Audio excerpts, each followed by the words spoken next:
Ayan, hello po, magandang umaga at napakalakas na ulan na gabi. O 'di ba? Talagang ang lakas-lakas po ng mga ulan ha. Kung kahapon pabugso-bugsong mahihina, ngayon naman grabe, pabugso-bugsong malalakas. Andiyan na yata ang bagyo ano. O eto na po, August 8 pa rin ngayon ha, Sabado. Tignan natin kung kaninong reading itong makukuha natin ngayong gabing ito. So we have here the Ace of Wands, ayan. Tignan natin ano. Oo, meron din tayong Ace of Pentacles, puro ace ha. Hmm, i-check pa po natin yun. And meron din tayo ritong Seven of Swords, okay. We also have here the Hierophant. O, ayan. Sige ha. Check pa natin. Meron din tayo ritong Six of Cups, okay.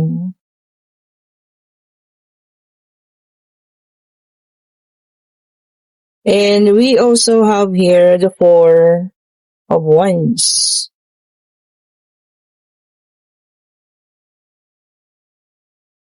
Oh, dalawa agad. Sumalon-talon. Nakita niyo ba yun? Meron din tayo rito, the Emperor. Ayan. And meron tayo rito, the Empress. Oh, Paris. Okay, so ito na po, no? Kompleto na itong ating, situational reading ngayong gabing ito. Ayan ha. So dito na, sa aking nakita, no? Parang meron nang nakokonsensya dito. Siya yung umalis. Ayan ha. Siya rin yung nagloko. Ayan. Merong cheating and deceit dyan. Okay po. Nakokonsensya siguro parang lahat na hinihingi niya na ng tawad, ano? Talagang hinihingi ng tawad sa Panginoon. Ako, talagang, alam mo yung nagsisisi. Sabing gano'n, ano? Um, Mabuti naman kasi 'di ba may pagkatanda na, ibig sabihin natuto na. Maaaring natuto na sa mga nangyari sa buhay, ano? Kaya nandito ang ating The Emperor. Ayan. Kaso ikaw din naman, natuto na. Oh, kita mo? Panibagong, ano ka na, new life. Ayan, oh, panibagong buhay na. Okay po. Focus sa financial. Hindi mo na nagpo-focus sa pag-ibig o kung ano man, di ba? Oh, tingnan mo ha. Mas lalong tumibay ang iyong no? Faith at hope, pag-asa, paniniwala at pag-asa sa Panginoon. Tama po yan. At mas gumaganda, blooming, ang ating ngayon. The Empress, kung ano ka man anong kasarian, babae, lalaki. No gender specification po tayo ha. Kung ano man ang iyong kasarian. O, ayan. Meron tayo ritong Four of Wands. Ayan. Parang homecoming ito, no? Baka magta-try siya kung ito man ay inyong asawa, no? Or ama ng iyong anak. Ayan. Baka magta-try umuwi, no? Susubukan. Kasi nga guys, sa mga konsensya, nakokonsensya na no? So, meron pala siyang konsensya, di ba? Akala mo nung una, no, wala na talaga siyang, tawag dito, wala nang pakialam. Pero eto na, no, talagang inuusig niya siya ng kanyang konsensya po. No, ayan ha. Tingnan mo naman, wala kang ginawa dyan ha. Hindi ka nagsalita na kung ano man. Pero eto na, no? Ang universe ang gumawa ng paraan. Bakit kaya, no?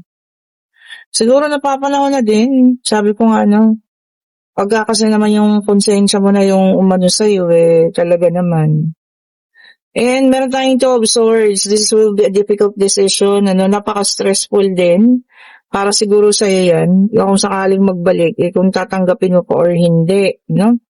Baka ganun ang desisyon na magagawa mo. Naku, yun lang, di ba? Ang hirap din po nun, di ba, no? Kasi iba na yung damdamin mo ngayon Baka matagal na, no? Hindi na kagaya before. And we also have here the Seven of Cups. Ayan, decision. Talagang decision, Ayan, Tapos yung isa nagwi-wishful thinking. Kumbaga parang nasa isip niya talagang makakabalik siya, no? Hinihingi niya. Ikaw naman, kailangan mo talaga mabigat na pagdedesisyon. Parang kahapon pa yun, kagabi. Ay, kanina umaga ba yun?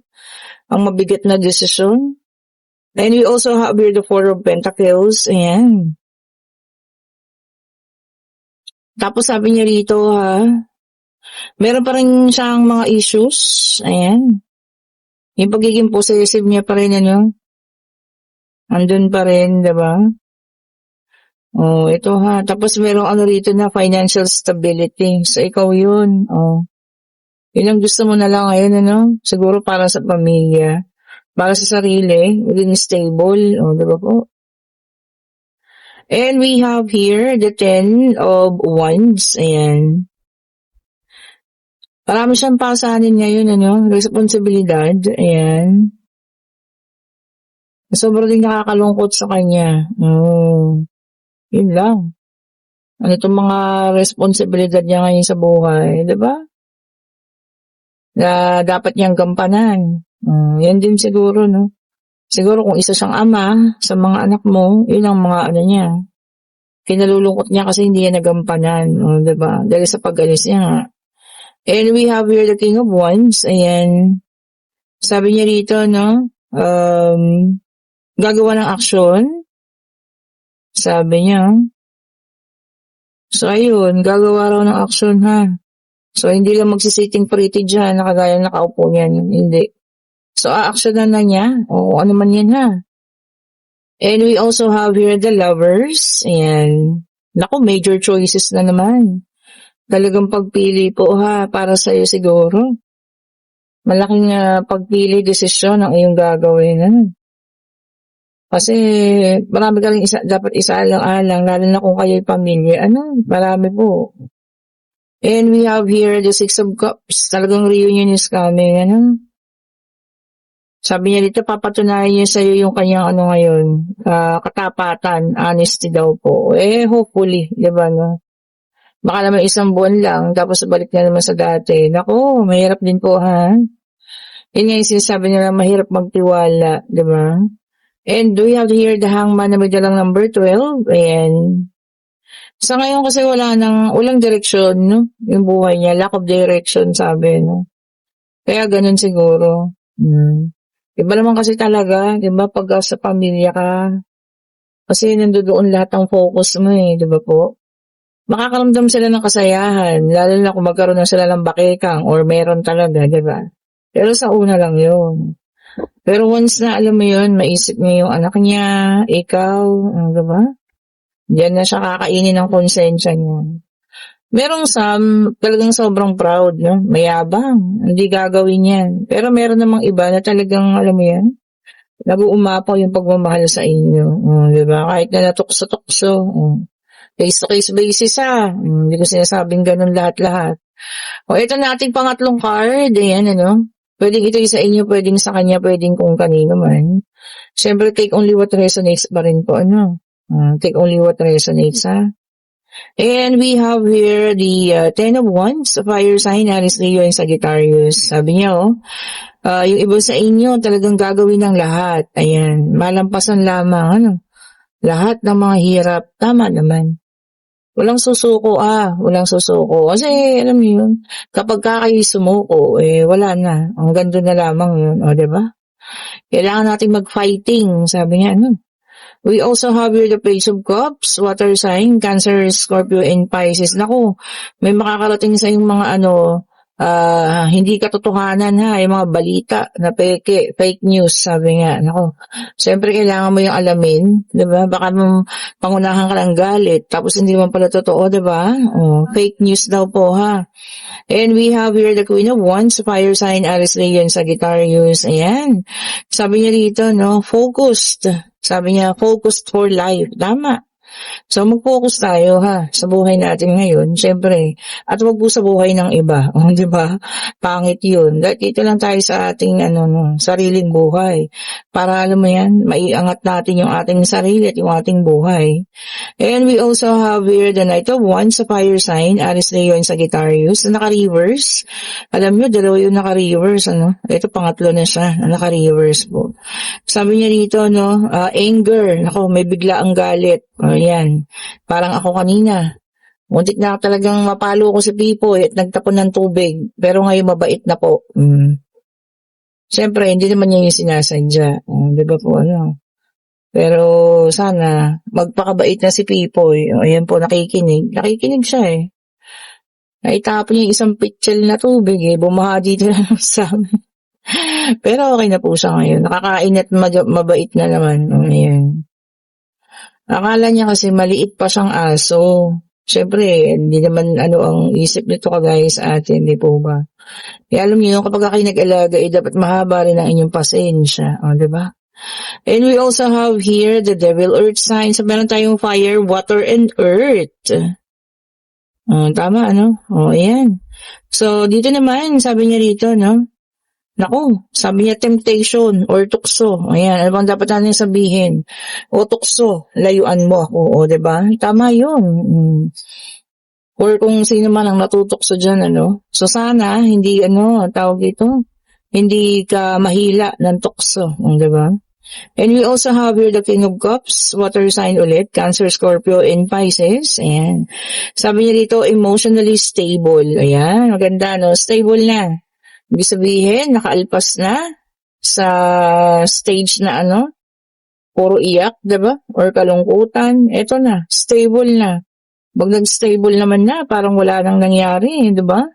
Kaya dapat yun na palagi natin piliin, Huwag tayong magpakalublob sa kalungkutan, sabi nga. And we have here the Nine of Cups, water sign ulit ito, Cancer, Scorpio, and Pisces. Sabi niya, contentment. O yan, pagiging kontento. Ilan sa atin, ay kontento naman na, which is tama. Diba, no? Especially kung maayos naman, wala namang may sakit, may kaunting pera nakatabi, ayos na yun, diba? Lalong-lalo na po yung walang sakit, di nakaayos sa lahat yun. Diba, no? Kasi mahirap po ang may sakit sa pamilya, di ba? Lalo na yung mga malulubha, di ba? Napakahirap niyan. O, ito pa, para sa final card, ito na. At aking final card ay King of Wands na naka-reverse. Naku, magkakaroon ng impulsiveness or yung hindi pinag-iisipan na pagdedesisyon, ha? O kung ano man po itong impulsiveness na gagawin ninyo, magiging impulsive daw. Naku, baka kasi magsisi sa bandang huli. Diba? Yun ang mahirap. Karamihan ng mga hindi pinag-iisipan, talaga pong magkakaroon ng problema, ha? O, ayan. O, eto na. Pwede na kayong magtanong pag-ibig, pangyayari, financial, kung ano man ang gusto nyo malaman. Ayan po, no? Grabe, ang lakas ng ulan. Grabe po. Sobrang lakas. Kayo po yung magtanong na,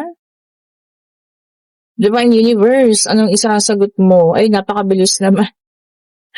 O sige po, magtanong muna kayo, total hindi nyo pa naman nakikita, urong ko lang saglit. Number 2 lang nakita natin. O kayo po yung magtanong na, pag-ibig, pangyayari, financial, ano man ang gusto nyong katanungan. At meron tayong number 6. Ayun, meron 12 at ito number 2. Ayun, ang sagot po ay yes, kung ano man itong iyong itinanong, ha. Tapos sabi niya rito, emotional stability din. Wow, ang daming magiging stable na yung emosyon, lalo na yung mga nasaktan. Yun lang din naman, syempre panalangin ko sa Panginoon, especially kung ito'y usapin ng puso. Syempre mahirap yun eh.